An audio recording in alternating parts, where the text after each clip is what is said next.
Selamun Aleyküm Havalno az Murat. Ejim Ergem. Eşi Mirza. Ma xwast îro derheqê heval de hene gotinên pêşiyan bêjin kam dest pê bikin. Hevalê bêje heval ne de dû. Berikate hevalete. Hevali şahi zefin en şine kemin. Heke hevalên te ker be divê gotinên te nirm be. Heval tengi. Hevali bareketi tune. Ku hevalê te bû dîk tu yê şevê di pînikê de derbas bikî. Heval bareketi Xudaya. Hevali xobe ne düşmeni kavmi xobe. Heval hene yên rojê xweşin, heval hene yên rojê reşin. Bare hevalti bareki gerana. Düşmeni akılmen çi hevali halin çetire. Gava tûrê te li milê hevalê te be têrxwarina te tune ye. Heval xwarine pirin. Hevali reki evladı deyki.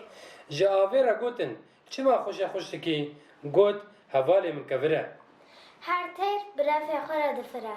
Be hevali xo neken ve vere seri teji. Baz bi bazha, qaz bi qaza, mirîşka kor bi dîkê kulek re.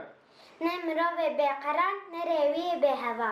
Ev ji zikê xo hev dike hevali xo hunda dike. Erê hevano gotinên me derheqê heval de li vir xelas bû heta wîdeo kidinê Eman emanetê Xuda Xuda be. be.